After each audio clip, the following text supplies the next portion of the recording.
এই পৃথিবীতে দুর্বল আর অসহায় ব্যক্তির পাশে কেউ থাকতে চায় না, তো সেটাই বসে বসে দেখতেছিলাম। এই সামান্য একটা প্রাণী মুরগির বাচ্চা দেখতে পাচ্ছেন। এই একটা বাচ্চা মানে একটু অসুস্থ বলে মা নিতে চাচ্ছে না, মানে কি দুর্বল বাচ্চা বলে মা কাছে টানছে না। তো এরকম আসলে পৃথিবীতে সবাই এরকমই, দুর্বল আর অসুস্থ আর অসহায় ব্যক্তিকে কেউ কাছে টেনে নিতে চায় না, বোঝা বলে মনে করে।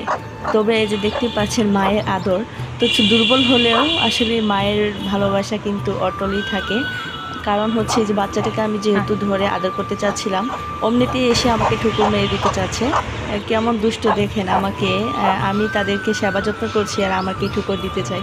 তো যাই হোক, হ্যালো এভরিওয়ান, আসসালামু আলাইকুম। সবাই কেমন আছেন? আশা করছি কাছে কিংবা দূরে, দেশ এবং দেশের বাইরে যে যেখান থেকে বসে আমার ভিডিওটি দেখছেন সবাই অনেক ভালো আছেন, সুস্থ আছেন। আলহামদুলিল্লাহ, আমরাও বেশ ভালো আছি। তো প্রতিদিনের মতো আজকের ভিডিওটি সকালবেলা থেকে শুরু করেছি। আমরা হচ্ছে ক্যামেরার পিছনে অনেক কাজই করে থাকি, তো সেগুলো সবসময় ক্যামেরাবন্দি করতে পারি না। তো যাই হোক, ছোটোখাটো অনেক কাজই থেকে যায়, তো যেগুলো পুরো ভিডিও জুড়ে শেয়ার করতে গেলে অনেক বড় ভিডিও হয়ে যাবে, তো সেজন্য আর শেয়ার করা হয় না। তো আজকে একটু ভিন্ন রকম ভিডিও করেছি। তো এই যে সকালবেলা থেকে কি কি কাজ করতে হয় সেগুলি শেয়ার করছি। তো সকালে ঘুম থেকে উঠে মুরগিকে যে যত্ন করা, তারপর আমার ছেলে কিছু হাঁসের বাচ্চা আছে সেগুলোকে যত্ন করা, তারপর হচ্ছে এদিক থেকে উঠানটা আগে পরিষ্কার করে নিই আমি সবার আগে। কারণ উঠান যতক্ষণ পর্যন্ত ময়লা থাকবে উঠানে আমার ভালো লাগে না, তো সেই জন্য উঠানটাকে খুব সুন্দর করে আমি পরিষ্কার করে নিই। দিনে 2 থেকে 3 বার আমি উঠানটা ঝাড়ু দিই। তো উঠানটা কিন্তু ভীষণ বড়, মানে একটু চিপা জায়গা হলেও দেখা গেছে যে উঠানটা বেশ বড়ই আছে। তো আমার কিন্তু উঠানে একদমই ময়লা পছন্দ না, তো সেই জন্য আমি বারবার ঝাড়ু দিই। আর যেহেতু বাড়ির ভিতরে আম গাছ আছে, তো সেই জন্য আম গাছে পাতা পড়ে, বেশিরভাগ সময় আম গাছে পাতা পড়ে আর কি, এগুলো পড়ে নোংরা হয়ে থাকে, তা না হলে এতটা নোংরা হতো না। তো যাই হোক, এই যে উঠানটাকে পরিষ্কার করে নিচ্ছি খুব ভালো করে। তারপর হচ্ছে বাচ্চাকে রেডি করে মাদ্রাসায় পাঠিয়ে দিয়েছি। তো এই সব কিছু তো ক্যামেরাবন্দি করতে সম্ভব হয় না, আসলে অনেক সময় তাড়াহুড়া লেগে যায়, তো সেই জন্য অনেক কিছু মানে চাইলেও করতে পারি না। তো যাই হোক, উঠানটা ঝাড়ু দেওয়া হয়ে গেছে। এখন হচ্ছে আমি অফ ক্যামেরায় খাওয়া দাওয়া করে নিয়েছি। আর এই যে দেখতে পাচ্ছেন কত সুন্দর একটা পরিষ্কার করে ফেলেছি, উঠানটাকে ক্লিন করে একদমই ঝকঝকে করে ফেলেছি। আর উঠান যদি ঝকঝকে না হয় আমার ভালো লাগে না। তো এদিক থেকে হচ্ছে আমি এখন গাছ থেকে কিছু লেবু পারবো। তো ওই যে লেবুগুলো বেশ বড় হয়েছে, তো কয়েকটা লেবু পেড়ে রাখবো এখন, তো ভাত দিয়ে খাওয়ার জন্য, তো যখন তখন খাওয়া যাবে। তো যাই হোক, আমাদের লেবু গাছটা কিন্তু ভীষণ সুন্দর আর অনেক বড়। তো এটা কিন্তু 12 মাসি লেবু গাছ, এখানে প্রচুর পরিমাণে লেবু হয়। আর দেখতেই পাচ্ছেন কত সুন্দর লেবু ধরে আছে। তো আসলে বাড়িতে ফল গাছ থাকলে কিন্তু ভীষণ ভালো লাগে, সেগুলো দেখতেও বেশ ভালো লাগে। খাওয়া হোক আর না হোক, আমরা কিন্তু আসলে এত পরিমাণেও খাই না, কারণ হচ্ছে বাসার সবাই কাগজি লেবুটাকে বেশ পছন্দ করে, সেজন্য এই লেবুটা খুব কমই খাওয়া হয়। তাছাড়া এই লেবুতে কিন্তু অনেক রসালো হয় লেবুটা। তো যাই হোক, মানে খেতে যেমনই হোক, মাঝে মাঝে কিন্তু বেশ উপকারী লাগে।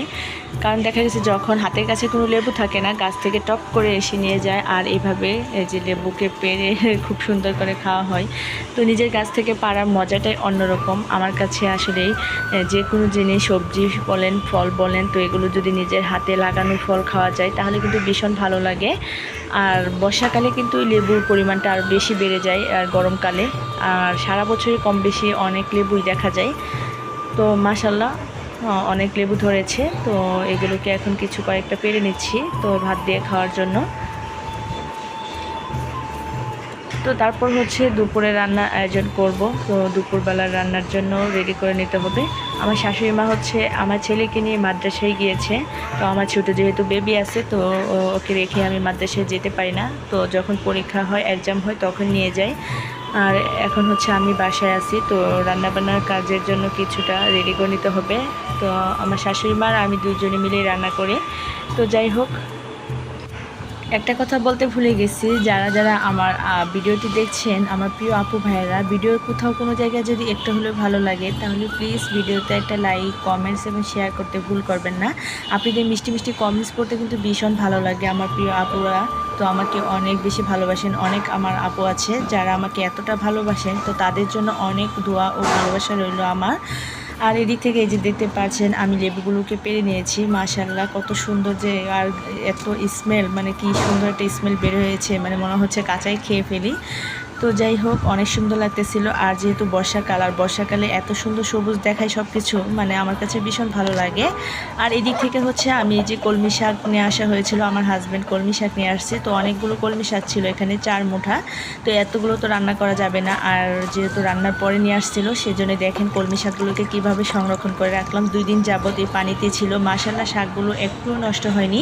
দেখতে পাচ্ছেন অনেকটাই সুন্দর লাগছে, আরও সবুজ হয়ে গেছে। তো এই যে এই বুদ্ধিটা খাটিয়ে তো কলমি শাক যদি রেখে দেওয়া যায়, 2 দিন যাবত রেখে দিতে পারবেন অনায়াসে, কোনো কিছুই হবে না, বরং অনেক ভালো থাকবে। আর দেখা গেছে এমনিতে যদি বাইরে রাখা হয় তাহলে সবগুলো শাকই হলুদ হয়ে ঝরে পড়ে যায়। আর ফ্রিজে অনেক সময় জায়গা থাকে না, ফ্রিজে রাখা যায় না। তো এই বুদ্ধিটা যদি করে রাখেন, যে কোনো শাকই কম বেশি দেখা গেছে যে অনেক টেকসই করবে আর খুব সুন্দর হবে। তো দেখতেই পাচ্ছেন আমার কলমি শাকগুলো কতটা সবুজ দেখাচ্ছে। তো মাশাআল্লাহ, সুন্দর লাগছিল আমার কাছে। আর এই কলমি শাকগুলোকে এখন কেটে বেছে নেব, তারপর হচ্ছে এটাকে রান্না করব। তো ইলিশা শুটকি দিয়ে রান্না করব। আমার কাছে ইলিশ শুটকি দিয়ে কলমি শাক ভীষণ ভালো লাগে। তো যাই হোক, সেই সঙ্গে যদি একটু কাঁঠালের বিচি হয় তাহলে তো কথাই নেই, কিন্তু আমার কাছে কাঁঠালের বিচি ছিল না। তো যাই হোক, আমি হচ্ছে এখন এগুলোকে কেটে বেছে নেব।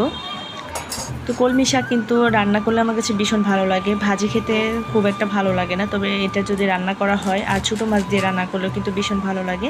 শুটকি বা ছোটো মাছ বা মাছ, বড় মাছ দিয়ে ঝোল করলে, আঠালো ঝোল করলেও ভীষণ ভালো লাগে খেতে। তো অনেকভাবে খাওয়া যায়, তো এক একজন এক একভাবে পছন্দ করেন। তো আমার হচ্ছে কলমি শাক, মানে এটা দেখতেও ভালো লাগে, সুন্দর লাগে, খুব সুন্দর, তাই সেই জন্য আমি এই ডাঁটাগুলো রেখে দিচ্ছি, দেখতে পাচ্ছেন। তো ওগুলোকে আমি লাগিয়ে সংরক্ষণ করব। আর দেখা গেছে যে খুব সুন্দর দেখাবে, আর টুকটাক মাঝে মাঝে প্রয়োজনে খাওয়া যাবে। তো আমার কাছে তো কলমি শাক ভালো লাগে। আর বর্ষাকালে তো কচি কচি কলমি শাকের কোনো তুলনাই হয় না। আসলে শাকসবজি আমাদের শরীরের জন্য ভীষণ উপকার। আর এখানে আমার হাজব্যান্ড 4 মুঠা নিয়ে আসছে। আসলে এতগুলো শাক একবারে খাওয়া যায় না, তো দেখা গেছে 2 মুঠা রান্না করব আর 2 মুঠো আমি রেখে দেব, পরে মানে ভেজে খাওয়া যাবে আর কি। তো এইভাবে মুঠো ধরে আমি কেটে নিচ্ছি। আর এই যে দেখতে পাচ্ছেন যেরকমভাবে কেটে নিয়েছি মুঠো, ওইভাবেই লাগিয়ে দিব আমি মাটিতে। আর এগুলোকে খুব সুন্দর করে বেছে নিচ্ছি একটা একটা করে, কারণ হচ্ছে শাকের ভিতর আবার অনেক ধুলাবালি বা দেখা গেছে ঘাস থাকে। তো এগুলোকে এখন একটা একটা করে বেছে নিচ্ছি।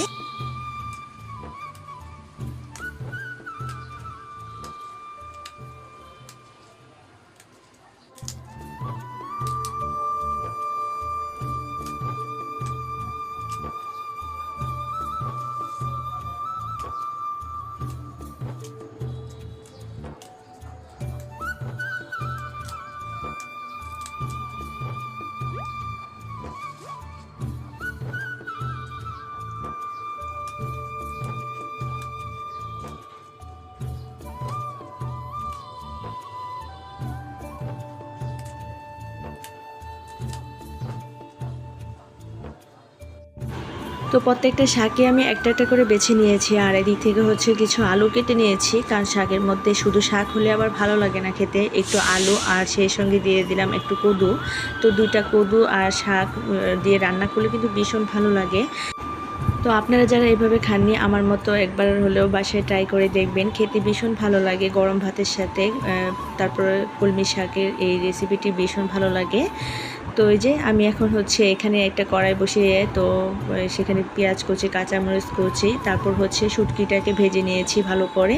আর গরম পানি দিয়ে খুব পরিষ্কার করে ধুয়ে নিয়েছি, কারণ হচ্ছে ইলিশ শুটকিতে প্রচুর পরিমাণে লবণ থাকে, সেজন্য একটু গরম পানি দিয়ে ধুয়ে নিলে পরিষ্কার হয়ে যায় লবণগুলো, কোনো আঠালো ভাব থাকে না।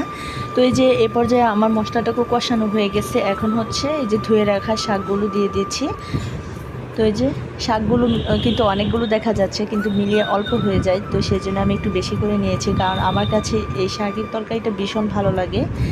তো আমার আপু ভাইয়াদের কাছে ভালো লাগে কিনা কমেন্টস করে জানাবেন। আর কে কে এভাবে খেয়েছেন তো জানাবেন। কিন্তু এই যে দেখতে যেমনই হোক না কেন, আসলেই ক্যামেরাতে অনেক সময় অনেক কালার বোঝা যায় না, তো বাস্তবে কিন্তু অনেক সুন্দর একটা কালার আসছিল, সবুজ সবুজ। আর মানে খেতেও অসম্ভব মজা হয়েছিল। তো আমার কাছে তো ভীষণ ভালো লাগে এই শাকের তরকারিটা এইভাবে একটু পোড়া পোড়া করলে, মানে শুকিয়ে ফেললে, আঠালো ভাব একদমই শুকায়নি আর কি, নিচে একটু আঠালো আঠালো আছে, তো এরকম আর কি।